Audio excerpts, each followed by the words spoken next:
आज का टॉपिक आप लोगों को पढ़ना है पॉलिंग का संयोजकता आवरण सिद्धांत, परमाणु ऑर्बिटल सिद्धांत है, वैलेंसी बांड थ्योरी। इसी को कहा जाता है वीवीटी। वीवीटी कहा जाता है। वीवीटी में क्या बताया जाता है, किसकी व्याख्या की जाती है, इसको हम बताते हैं। आपको पता होना चाहिए कि उपसात संयोजन यौगिक में कोई भी उपसात संयोजन यौगिक है, जैसे K4 FeCN6 है। K4 FeCN6 में एक तो केंद्रीय धातु परमाणु है और एक तो क्या है आपका, क्या है, लिगेंड है।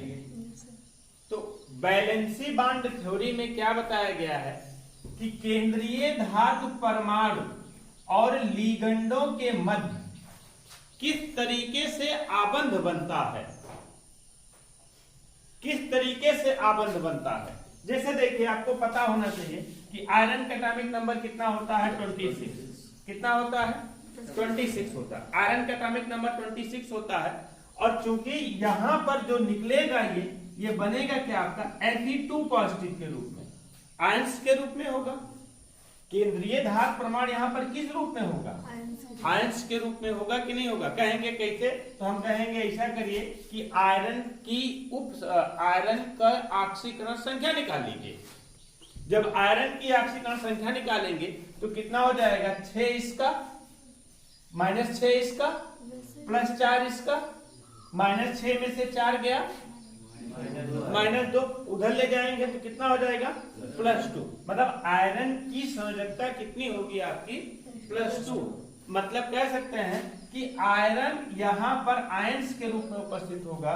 और कितने प्रकार के आयंस के रूप में उपस्थित होगा, 2 प्रकार के धनावेश के रूप में उपस्थित होगा। मतलब हम कह सकते हैं कि आयरन Fe2 पॉजिटिव की, आयरन Fe2 पॉजिटिव का इलेक्ट्रॉनिक विन्यास कितना हो जाएगा, कितना होगा आपका, 1s2 2s2 2p6 3s2 3p6 3d5, कितना हो जाएगा, 2 2 4 6 4 10 10 2 12 6 18 ना, नहीं 2 2 4 6 4 10 10 2 12 12 6 18 18 और 5, अगर हम आयरन का करते हैं तो कितना होता है आपका, 4s2 हो जाएगा। और फिर कितना हो जाएगा यहाँ पर, बोलो, 3d6 ना। अगर मैं ऐसी आयरन का करता हूं लेकिन 2 हो जाएगा तो यहाँ पर हो जाएगा क्या, 3d6। 3d6 तो हो रहा है, ये हाँ, ये तो p होगा, 3p6। तो 1s2 2s2 2p6 3s2 3p6 3d6। और आपको पता होना चाहिए 4s में कितने इलेक्ट्रॉन होंगे, 0 इलेक्ट्रॉन होंगे कि नहीं होंगे। मतलब कह सकते हैं हम यहां पर इसके बाह्य कोश का विन्यास, इसके बाह्य कोश का विन्यास कहते हैं। तो यस में कितना, एस में कितना, 0 और डी में कितना, 6। 1 2 3 4 5 और एक 6, 5 ऑर्बिटल। 5 ऑर्बिटल। सबसे पहले सब में कितना कितना, एक इलेक्ट्रॉन, उसके बाद युग्मित होगा। सर जी कहाँ पूरा है, 2 2 4 6 4 10 2 12 6 18 18 6 24 26 में से 2 घट गया। Fe2 पॉजिटिव है ना, मतलब 2 इलेक्ट्रॉन क्या हो गया, यहां से निकल गया। यही जो 2 था, 2 था, यही क्या हो गया, बाहर निकल गया, तभी तो यहां पर Fe2 पॉजिटिव आया। तो हम कह सकते हैं कि Fe पर कितने धनावेश होंगे, 2 धनावेश होंगे। और इन्हीं आयनों के द्वारा हम बैलेंस बांड थ्योरी सिद्धांत के आधार पर इस उपसात संयोजन यौगिक की संरचना की व्याख्या कर सकते हैं कि किस तरीके से इसकी संरचना होगी। आपको पता होना चाहिए ये क्या है, आपका केंद्रीय धातु परमाणु है। इस केंद्रीय धातु परमाणु में ये किस केंद्रीय धातु परमाणु जो है ये डी ब्लॉक का है, संक्रमण धातु है। और संक्रमण धातुओं के अंतर्गत किस संक्रमण धातु का है, बोलो 3D का है, मतलब प्रथम संक्रमण श्रेणी का है। और प्रथम संक्रमण श्रेणी के जितने भी धातुएं होती हैं उनकी उप सहसंयोजन संख्याएं 4 हो सकती हैं या कितनी हो सकती हैं? 6 हो सकती हैं। अब हम वैलेंस बॉन्ड थ्योरी के आधार पर क्या ज्ञान करेंगे? इस केंद्रीय धातु परमाणु पर, हमारी बात को ध्यान से समझिए, वैलेंस बॉन्ड थ्योरी के आधार पर ये ज्ञात करते हैं इसकी संरचना कैसे होगी, और इसकी संरचना की व्याख्या करने के लिए हमें क्या ज्ञान करना पड़ेगा कि केंद्रीय धातु परमाणु पर संकरण कौन सा होगा। क्योंकि जब तक हम संकरण की गणना नहीं कर पाएंगे, संकरण नहीं निकाल पाएंगे, तब तक हम इसके स्ट्रक्चर की व्याख्या नहीं कर सकते हैं। तो कुल मिलाकर के क्या करना? अच्छा, क्या होगा कि Cn के 6 एकाकी इलेक्ट्रॉन युग्म, एक Cn पर एक एकाकी इलेक्ट्रॉन युग्म, 6 Cn पर 6 एकाकी इलेक्ट्रॉन युग्म, हमने बताया है Cn के 6 एकाकी इलेक्ट्रॉन युग्म केंद्रीय धातु परमाणु के बाह्य कोश के ऑर्बिटलों पर किस तरीके से जाकर के अतिव्यापित होते हैं। अतिव्यापित होने का मतलब किस तरीके से बंध बनाते हैं, इसकी व्याख्या की जाती है। तो किसके आधार पर की जाती है? वीबीटी के आधार पर की जाती है, बैलेंस बॉन्ड थ्योरी के आधार पर की जाती है। तो बैलेंस बॉन्ड थ्योरी की व्याख्या से, बैलेंस बॉन्ड थ्योरी के माध्यम से हमें क्या क्या पता चलता है? सबसे पहले तो हमें यह पता चलता है कि केंद्रीय धातु परमाणु और लिगेंड के मध्य संकरण कौन सा है, और संकरण के बाद इसकी गणना कर सकते हैं कि जब संकरण का पता चल जाएगा, हमें हाइब्रिडाइजेशन का पता चल जाएगा। जब हाइब्रिडाइजेशन का पता चल जाएगा तो उसकी हमें किसकी गणना की कर सकते हैं? उसका हम संरचना की गणना कर सकते हैं। जब उसकी हम संरचना की गणना कर लेंगे तो सिर्फ हम दिखाएंगे, तो हम दिखा सकते हैं कि केंद्रीय धातु परमाणु से जो लिगेंड लगा हुआ है, उस केंद्रीय धातु परमाणु पर लिगेंड किस तरीके से क्या होता है? ओवरलैप होता है, अर्थात अतिव्यापित होता है। किस तरीके से अतिव्यापित होता है, उसके अतिव्यापन का निर्धारण कर ले जाएंगे हम। एक चीज ध्यान में रखिएगा कि बैलेंस बॉन्ड थ्योरी के आधार पर हम सिर्फ उसके क्रिस्टलीय संरचना की व्याख्या कर सकते हैं, संरचना की गणना कर सकते हैं, ना कि उसके रंगों के बारे में बता सकते हैं। मतलब उसके स्पेक्ट्रम अर्थात रंग के बारे में हम चर्चा नहीं कर सकते हैं। उसका रंग किस तरीके से होगा, उसके आधार उसकी गणना हम बैलेंस बॉन्ड थ्योरी के आधार पर नहीं कर सकते हैं। तो आप लोगों को समझ में आ गया होगा कि बैलेंस बॉन्ड थ्योरी के आधार पर हम किसकी गणना करेंगे। बैलेंस बॉन्ड थ्योरी के आधार पर हम सिर्फ ये निकालते हैं कि उपसंयोजन यौगिक का स्ट्रक्चर कैसे बनेगा, संरचना कैसे बनेगी, और संरचना निकालने के लिए हमें क्या ज्ञात करना पड़ेगा? इस पर केंद्रीय धातु परमाणु पर संकरण की गणना करनी पड़ेगी। और जब संकरण हमें पता चल जाएगा तो संकरण के आधार पर हम बता सकते हैं कि इसकी संरचना कैसे होगी। समझ रहे ना? मतलब कि संकरण निकालने के लिए क्या करना पड़ता है? हमें Fe और Cn पर क्या निकालना पड़ेगा? Fe और Cn पर ओवरलैपिंग अर्थात अतिव्यापन की गणना करनी पड़ेगी। अतिव्यापन कैसे होता है? जैसे मैं एक केंद्रीय लेता हूं, एक यौगिक लेता हूं, यही लेता हूं K4FeCN6 को की व्याख्या में करने का प्रयास करता हूं। कैसे इसके संरचना की गणना कर सकते हैं वीबीटी के आधार पर। पहला देखिए, पहला कौन सा आपका? Potassium ferrocyanide. पोटेशियम फेरोसाइनाइड मतलब K4FeCN6। FeCN6 की मैं व्याख्या करने जा रहा हूं कि किस तरीके से इसकी व्याख्या कर सकते हैं। देखिए, आपको बता दें, Fe2 पॉजिटिव होगा। हमने पहले बता दिया क्यों 2 पॉजिटिव होगा। क्यों 2 पॉजिटिव होगा इस पर? क्योंकि ये 2 इलेक्ट्रॉन क्या करेगा? त्याग देगा। मतलब इसकी ऑक्सीकरण संख्या कितनी आएगी? 2 आएगी। निकालने का तरीका हमने बताया, Cn पर 6 निगेटिव, 6 में से 4 पॉजिटिव घट जाएगा तो कितना निगेटिव? 2 पक्षांतर करेंगे, उधर ले जाएंगे तो +2। मतलब कि केंद्रीय धातु परमाणु पर 2 पॉजिटिव आयन आएंगे। अगर मैं इसका इलेक्ट्रॉनिक विन्यास करता हूं तो हमने बताया 1s2, 2s2, 2p6, 3s2, 3p6, 3d6 और 4s0। यही होगा ना? मतलब कि अगर मैं देखूं इसके आयरन के 3d6 के बाह्य कोश का विन्यास, मैं लिखूंगा कि यहां पर Fe2 पॉजिटिव आयन के 3d6 व बाह्य कोश का विन्यास क्या है? देखिए कितना है? 3d6 है और फिर क्या है? 4s। यही है ना? आपको पता होना चाहिए कि D में कितने 5 ऑर्बिटल, 1 2 3 4 और 1 5। यस में कितने? एक ऑर्बिटल। अब इसका हम क्या करेंगे,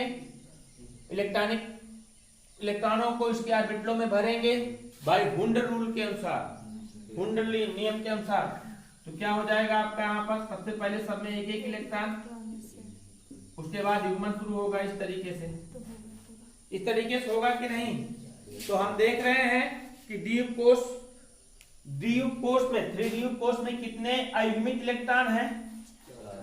4 अयुग्मित इलेक्ट्रॉन हैं। और कितने यहाँ पर यस में? एक भी नहीं। यहाँ पर एक ऑर्बिटल और लिख लेते हैं, 4p ऑर्बिटल को भी दिखा देते हैं, 4p ऑर्बिटल। अभी नहीं तो ओवरलैपिंग ही नहीं हो पाएगी। p में कितने? 3 भाई। 4s के बाद 4p तो आएगा, लेकिन यहाँ पर इलेक्ट्रॉनों की संख्या कितनी हो जाएगी? 0 हो जाएगी। अब यहाँ पर क्या होता है बेटा, 3d पुनर्विन्यासित होता है। 3d ऑर्बिटल क्या होता है? पुनर्विन्यासित होता है। पुनर्विन्यासित का मतलब क्या होता है कि अपने आप से ये विन्यास करता है। क्या करने के लिए? Cn के 6 इलेक्ट्रॉन की ओवरलैपिंग करने के लिए। Cn के 6 इलेक्ट्रॉन की ओवरलैपिंग करने के लिए अपने आप से क्या होता है? पुनर्विन्यासित होता है। पुनर्विन्यासित होने की बाद संरचना क्या बनाएंगे? लिखेंगे यहां पर क्या? Fe2 आयन के 3d6 इलेक्ट्रॉनों का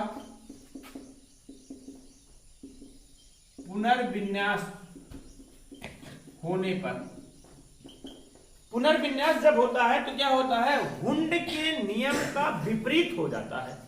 हुंड के नियम का विपरीत हो जाता है, अपने आप हुंड के नियम का क्या हो जाता है? विपरीत हो जाता है। कैसे हुंड के नियम का विपरीत हो जाता है? हुंड का नियम ये कहता है कि सबसे पहले सब में एक एक इलेक्ट्रॉन होना चाहिए, उसके बाद युग्मन शुरू होना चाहिए। लेकिन पुनर्विन्यासित होने में क्या होता है कि सब युग्मित हो जाते हैं। जितने इलेक्ट्रॉन है उसी में अपने आप में क्या हो जाते हैं? युग्मित हो जाते हैं। और जितने खाली रहते हैं उतने के उतने क्या हो जाते हैं? खाली रह जाते हैं। किस तरीके से? देखो, हुंड के नियम का विपरीत किस तरीके से होता है यहाँ पर, इसको ध्यान दो। हुंड के नियम का 5 ऑर्बिटल, 1 2 3 4 और 5 ना, 5 ऑर्बिटल बना। अब क्या हो जाएगा कि सब में एक एक इलेक्ट्रॉन हो जाएंगे, सब में 2 इलेक्ट्रॉन हो जाएंगे, सब में कितना? 2 इलेक्ट्रॉन हो जाएंगे।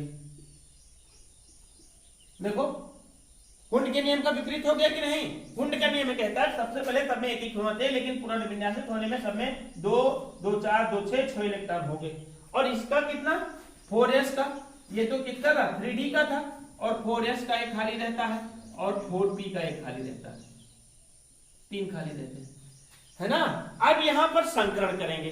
संकरण किस तरीके से करते हैं? देखिए, d का 2, d का 2, s का 1 और p का 3 आपस में मिल जाते हैं और संकरण बनाते हैं क्या? d2sp3। देखो, d का 2, s का 1, p का कितना? 3। तो क्या हो जाएगा आपका? यहां पर संकरण बनेगा। संकरण कौन सा बनता है? संकरण कौन सा होता है? बोलो। d का कितना? 2, d2। और s का कितना? 1 ऑर्बिटल। और p का कितना? 3 ऑर्बिटल। तो संकरण बन जाता है क्या आपका? d2sp3। कौन सा संकरण बनता है? d2sp3 प्रकार का संकरण बनता है। और देखिए, संकरण जब बनता है तो इसमें कितने ऑर्बिटल हुए टोटल? 6 ऑर्बिटल। 3 2 5 और 1 6 ऑर्बिटल। 6 ऑर्बिटल बनेंगे कि नहीं? और 6 ऑर्बिटल बनते हैं, मतलब संकर ऑर्बिटलों की संख्या कितनी हुई? 6। बोलो, 6 हुई ना भाई। जितने ऑर्बिटल संकरण में, जितने ऑर्बिटल उतने संकर ऑर्बिटलों की संख्या। संकर ऑर्बिटलों की संख्या 6 हुई तो व्यवस्था कैसी होती है? बताया गया, अष्टफलकीय व्यवस्था होती है। कैसी व्यवस्था होती है? अष्टफलकीय व्यवस्था होती है। और Cn के 6 साइनाइड समूह इस पर किस तरीके से अतिव्यापित होते हैं, हमारी बात को ध्यान से समझिएगा। यहाँ पर देखिएगा कि मतलब क्या होता है यहाँ पर कि आयरन के, देखिए, प्रत्येक लिखेंगे, प्रत्येक D2sp3 संकरित ऑर्बिटल को, संकरित ऑर्बिटल को 6 साइनाइड आयन, देखिए 6 साइनाइड आयन क्या करते हैं? यहाँ पर एक एकाकी इलेक्ट्रॉन युग्म का प्रदान करते हैं। एक एकाकी इलेक्ट्रॉन युग्म देते हैं। जब एकाकी इलेक्ट्रॉन युग्म देते हैं तो एक सीएन में एक एकाकी इलेक्ट्रॉन युग्म जाकर के इस पर जुड़ेगा, दूसरा इस पर, तीसरा इस पर, चौथा, पांचवा, छठवां इस तरीके से जाकर के जुड़ जाएगा और तब जाकर के ओवरलैपिंग होगी। और ओवरलैपिंग होने के बाद जो आपका ये आयन बनेगा, आयन कौन सा, देखिए आयन कौन सा है आपका Fe(CN6)4 निगेटिव का बाह्य कोश के ओवरलैपिंग पर जो आयन बनेगा, ओवरलैपिंग के माध्यम से जो आयन बनेगा, तो 3D वाला तो एकदम अलग हो जाएगा। यहाँ पर ये आपका D के 3 ऑर्बिटल जो कि पहले से फुलफिल है, D के 3 ऑर्बिटल जो कि पहले से फुलफिल है, ये अलग हो गए 3D अलग हो गए और 6 ऑर्बिटल संकरित होकर के समान ऊर्जा के नए ऑर्बिटल बना लेंगे।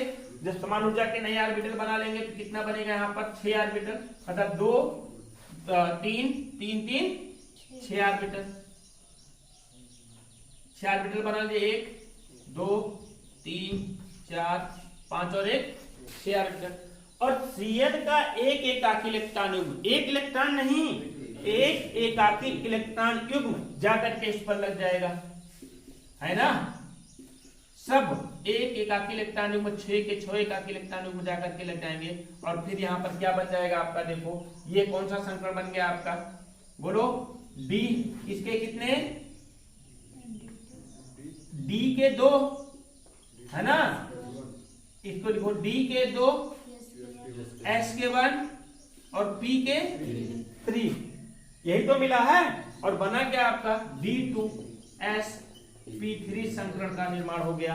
और कुल मिलाकर के संकरित ऑर्बिटलों की संख्या कितनी हो गई, 6 हो गई, 1 2 3 4 5 और 6 हो गई। और 6 होने के कारण इसकी संरचना कैसे हो जाती है, आपकी अष्टफलकीय संरचना हो जाती है। अष्टफलकीय संरचना की व्याख्या करने के लिए इस तरीके से कुछ हम व्याख्या करते हैं, कुछ इस तरीके से दिखाने का प्रयास करते हैं। मतलब कि इसका इस तरीके से बनेगा, आयरन बनेगा सेंट्रल मेटल एटम के रूप में, आयरन होगा और आयरन के साथ में कितने, यहाँ पर Cn, यहाँ पर Cn, यहाँ पर Cn और यहाँ पर Cn, सभी एकाकी इलेक्ट्रॉन युग्म इसको क्या करेंगे, देंगे। और यहाँ पर एक Cn होगा, यहाँ पर एक Cn होगा और पूरे पर कितना आवेश हो जाएंगे, 4 निगेटिव आवेश हो जाएंगे। मतलब इसकी संरचना कैसे बन जाएगी, आपकी अष्टफलकीय व्यवस्था का निर्माण हो जाएगा। समझ गए कि नहीं। यहाँ पर एक नियम का उल्लंघन हुआ है। कौन सा नियम का उल्लंघन हुआ है, क्योंकि हुंड का नियम ये कहता है कि सबसे पहले सब में एक एक इलेक्ट्रॉन होने चाहिए, उसके बाद युग्मन करना शुरू होना चाहिए। लेकिन जब Fe2 पॉजिटिव आयन पुनर्विन्यासित होता है, पुनर्विन्यासित होने के साथ साथ क्या कर देता है कि हुंड के नियम का उल्लंघन कर देता है। और हुंड के नियम का उल्लंघन करने पर सभी ऑर्बिटल क्या हो जाते हैं, आपके युग्मित हो जाते हैं। मतलब युग्मित होने के बाद जो ऑर्बिटल खाली रहते हैं, खाली हुए ऑर्बिटल क्या करते हैं, संकरण बनाते हैं। और संकरण के ढंग के आधार पर हमें पता चलता है कि इसकी संरचना कैसे होगी, ये किस संरचना की होगी, किस प्रकार की संरचना का निर्माण करेगा। क्योंकि अष्टफलकीय तभी बना, हमने बताया, जब संकर ऑर्बिटलों की संख्या कितनी हो गई, आपकी 6 हो गई। समझ में आ गया अच्छे से, ये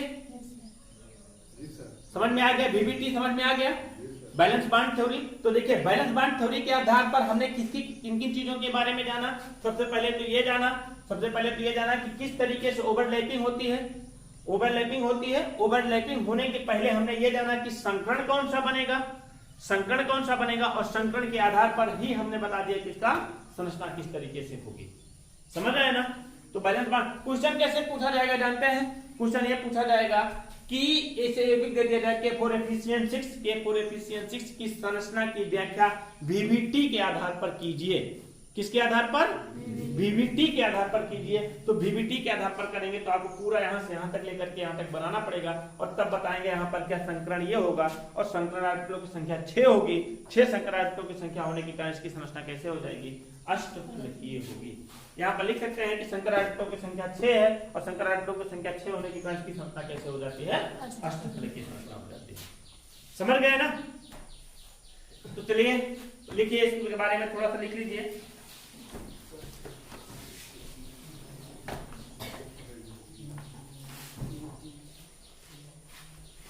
देखिए इस सिद्धांत के द्वारा धातु आयन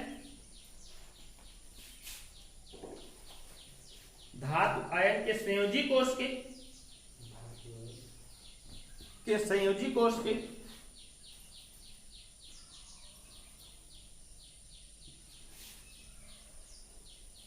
कोष के उचित ऊर्जा के रिक्त ऑर्बिटलों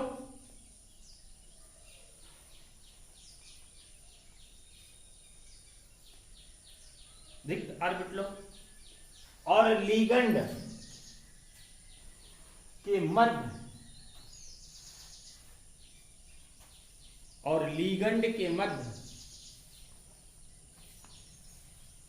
अतिव्यापन द्वारा किस प्रकार आबंध का निर्माण करते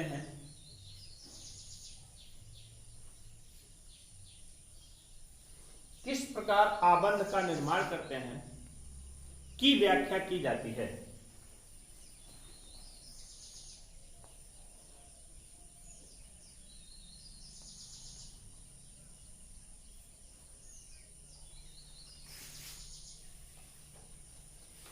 और बंध बनाने में कौन से भाग लेते हैं? बाह्य कोश के रिक्त ऑर्बिटल और बाह्य कोश से पिछले कोश के डी के ऑर्बिटल, है ना। तो लिखिए, संक्रमण धातुओं के संकुल आयन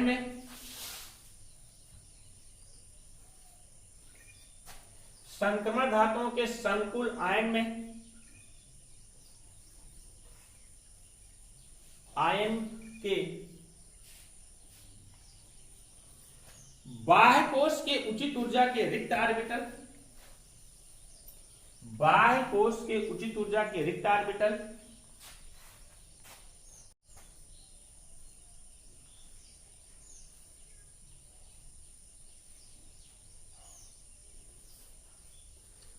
और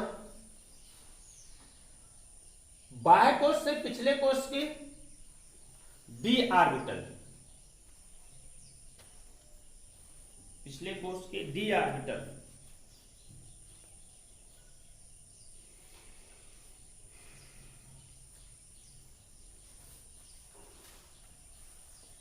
बंध बनाने में भाग लेते हैं।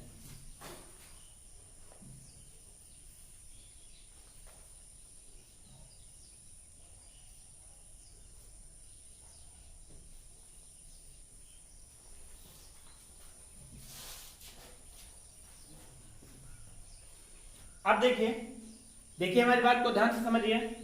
हमने इतना पूरा बनाया, तो क्या यहां पर ओवरलैपिंग के बाद कोई रिक्त या अयुग्मित इलेक्ट्रॉन ऑर्बिटल है? अयुग्मित इलेक्ट्रॉन नहीं है ना। जब अयुग्मित इलेक्ट्रॉन नहीं है तो इससे हम एक चीज की व्याख्या और कर सकते हैं। किसकी व्याख्या कर सकते हैं कि अनचुंबकीय होगा कि प्रत्युंबकीय होगा? बोलो, कर सकते हैं कि नहीं भाई? कोई अयुग्मित इलेक्ट्रॉन नहीं है। जब अयुग्मित इलेक्ट्रॉन कोई नहीं, मतलब क्या होगा? ये प्रत्युंबकीय, है ना। तो हम कह सकते हैं बैलेंस बॉन्ड थ्योरी के आधार पर किसकी व्याख्या कर सकते हैं। तो सबसे पहले हम व्याख्या कर सकते हैं उसकी संरचना के बारे में, और उसकी संरचना के साथ साथ किसकी व्याख्या कर सकते हैं? उसके अनचुंबकीय और प्रत्युंबकीय गुणों, अर्थात चुंबकीय गुणों की भी व्याख्या कर सकते हैं। बट बैलेंस बॉन्ड थ्योरी के आधार पर हम उसके रंगों की व्याख्या नहीं कर सकते। ये सोचो, रंगों की व्याख्या कर सकते हैं तो पॉसिबल नहीं है। तो लिखिए इसी पॉइंट को। यह सिद्धांत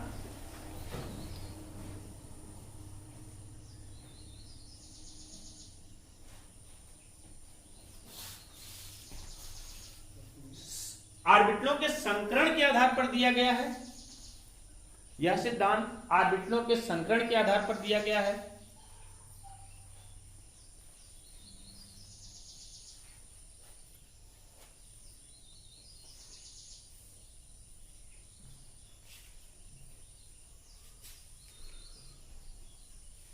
इस सिद्धांत के द्वारा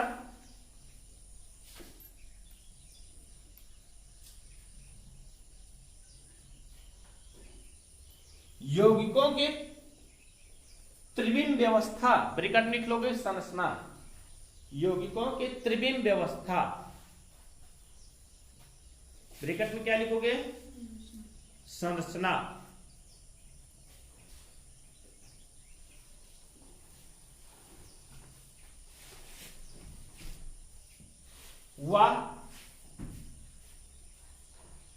चुंबकीय गुणों की व्याख्या करता है।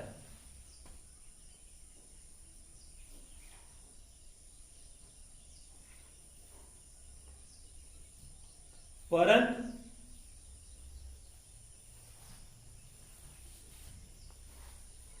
यौगिकों के रंगों की व्याख्या नहीं करता।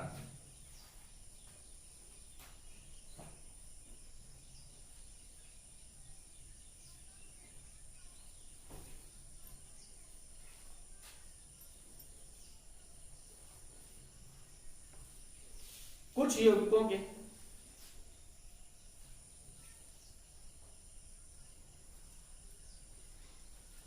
व्याख्या VBT के आधार पर निम्न है।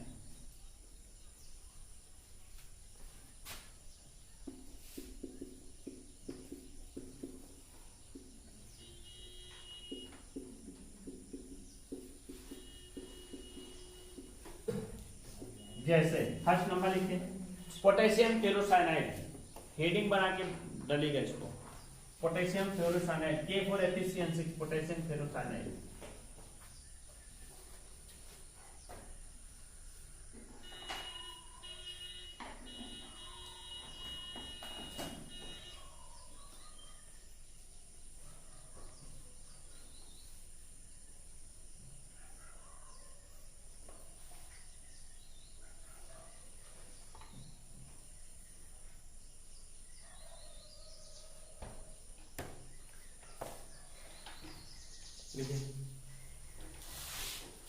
Fe6 hold for negative ion में Fe6 होल्ड फॉर नेगेटिव संकुल आयन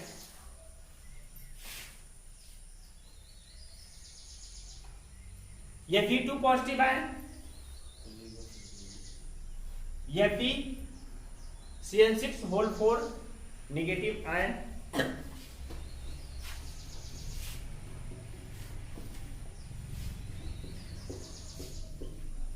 Fe2 पॉजिटिव आयन और 6 cyanide ion 6Cn negative ion से निम्न पदों में बनता है।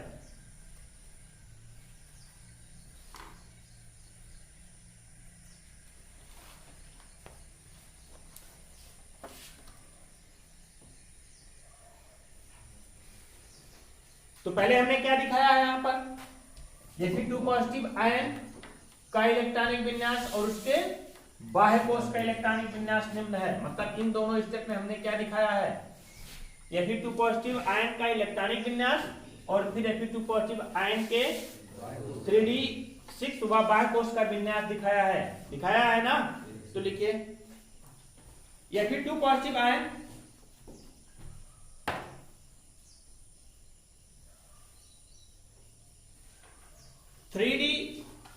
Fe2 पॉजिटिव आयन का विन्यास, इलेक्ट्रॉनिक विन्यास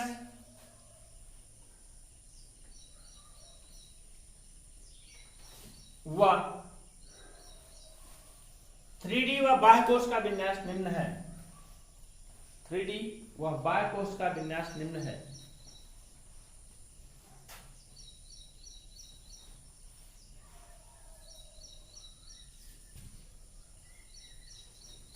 इन दोनों को लिखे, इलेक्ट्रॉनिक विन्यास पूरा यहां से यहां तक है जी, उसको मैं यहां पर दिखा दूं, तो कंफ्यूज हो जाएगा आप लोगों का। एक साथ में मैं लिख दे रहा हूं, क्या हो जाएगा 1:2, नोट करिए इसको, Fe2 positive ion 1:2, 2:2, 2p6, 3:2, 3p6, फिर 3d6 और फिर 4s 0 इलेक्ट्रॉन और 4p में 0 इलेक्ट्रॉन। जल्दी करिए जी।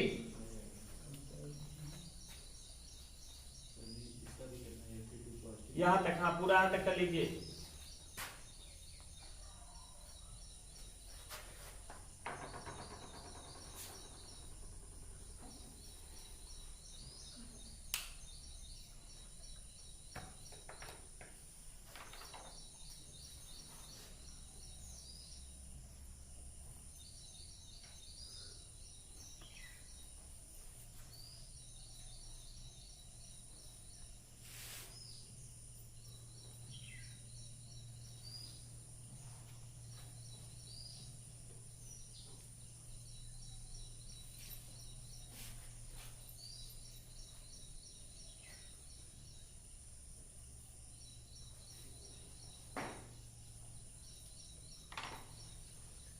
लिखे?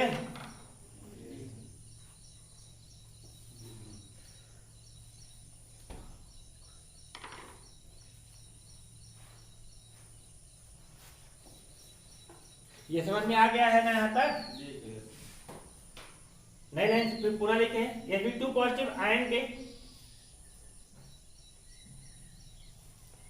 Fe2 पॉजिटिव आयन के 3d6 इलेक्ट्रॉनों का पुनर्विन्यास होने पर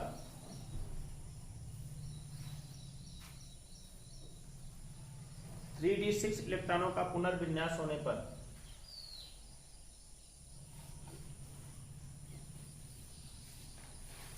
पुनर्विन्यासित कर लीजिए इस तरीके से।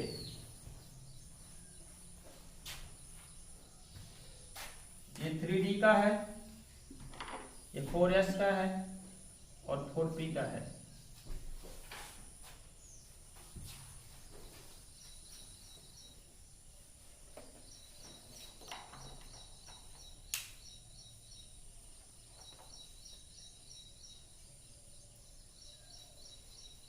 लिखे? वही बगल लिख लीजिए नीचे संकरण। संकरण कौन सा होगा? D2sp3।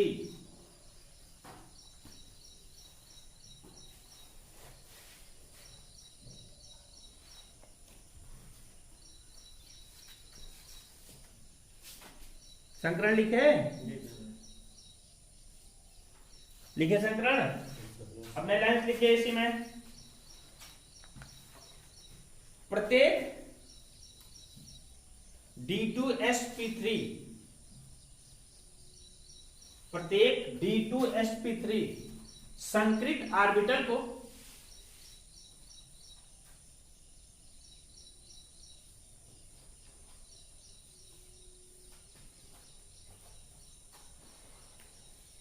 कितना? 6Cl नेगेटिव एक एकाकी इलेक्ट्रॉन युग्म देता है।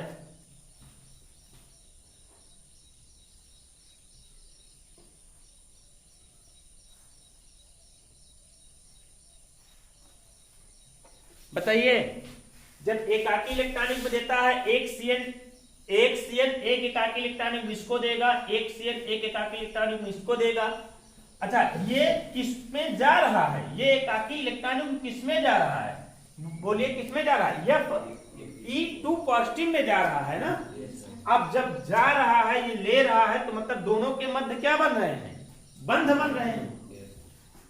बन रहे हैं कि नहीं? यही तो डोनेट किया जा रहा है गिब्स, मतलब कि तीर लगा करके कि Cl इलेक्ट्रॉन किसको दे रहा है? Fe को।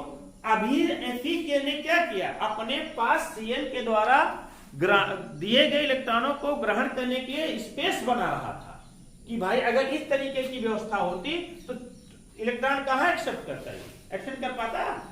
नहीं एक्सेप्ट कर पाता। इसलिए ये 6 इलेक्ट्रॉनों को, मतलब कि 12 इलेक्ट्रॉन, मतलब 6 इलेक्ट्रॉन युग्मों को रखने के लिए स्पेस बना रहा था। स्पेस बनाने के लिए क्या किया? अपने आप को पुनर्विन्यासित कर लिया और तब 6 ऑर्बिटल इसके खाली हो गए और 6 ऑर्बिटल खाली हुए ऑर्बिटल में Cl के द्वारा प्रदान किए गए एक एकाकी इलेक्ट्रॉन युग्म 6 ऑर्बिटल में एक एक करके क्या हो जाएगा? फिलअप हो जाएगा, भर जाएगा। जब एक एक इलेक्ट्रॉन भर जाएगा तो जब दे देगा तो मतलब एक दूसरे से क्या हो जाएंगे? ये बंध जाएंगे। इस तरीके से बंध का निर्माण हो जाएगा। कौन से? Fe और Cl के बीच में। समझ रहे हैं ना? तो क्या लिखे हैं? इलेक्ट्रॉन युग्म देता है।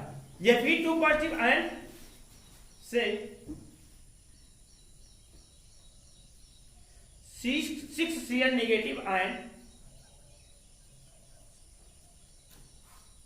उपसंयोजन बंधों द्वारा आबंधित हो जाते हैं। उपसंयोजन बंधों द्वारा आबंधित हो जाते हैं।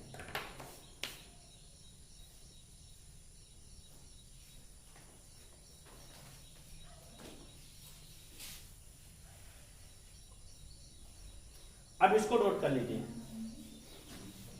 इसको नोट कर लीजिए।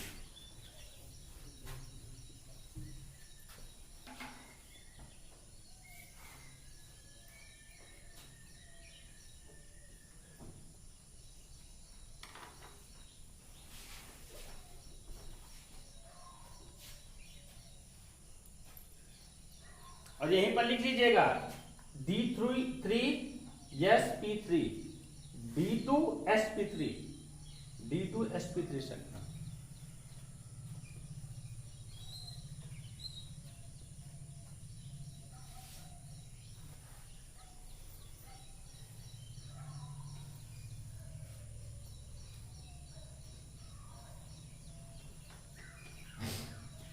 लिखे?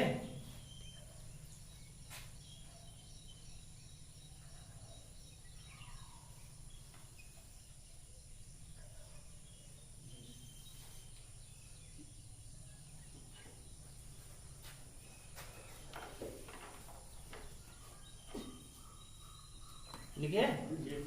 अब इस व्याख्या से क्या क्या स्पष्ट होता है? सबसे पहली चीज ये स्पष्ट होती है कि कोई अवगुणित इलेक्ट्रॉन नहीं है, मतलब इसका गुण कैसा होगा? प्रत्युम्बकीय होगा। कोई अवगुणित इलेक्ट्रॉन नहीं, इसका मतलब इसका गुण कैसा होगा?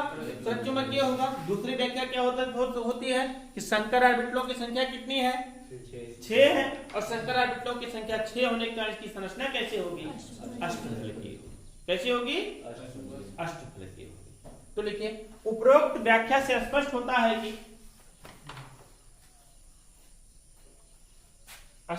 है कि कोई अयुग्मित इलेक्ट्रॉन नहीं है, कोई अयुग्मित इलेक्ट्रॉन नहीं है, अतः यह क्या होगा? प्रतिचुंबकीय होगा। अतः यह प्रतिचुंबकीय होगा।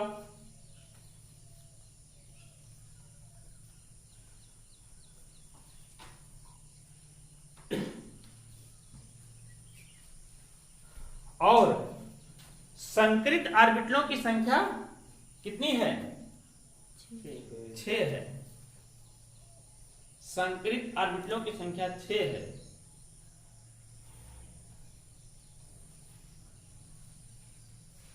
अतः इसकी संरचना कैसे होगी? अष्टफलकीय होगी। अतः इसकी संरचना अष्टफलकीय होगी।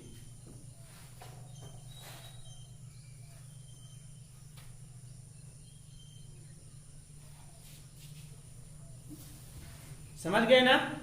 अगर दो यौगिकों की व्याख्या और कर दिया जाएगा बीबीटी के आधार पर, बैलेंस बॉन्ड थ्योरम के आधार पर, आपको बहुत अच्छी तरीके से समझ में आ जाएगा कि किस तरीके से हम इसकी संरचना और चुंबकीय गुणों की व्याख्या हम कर सकते हैं। बैलेंस बॉन्ड थ्योरी, ये संरचना आप लोग बना लीजिए इसको, बाकी दूसरे यौगिक की व्याख्या हम कल बताते हैं, इसकी संरचना आप बना लीजिए।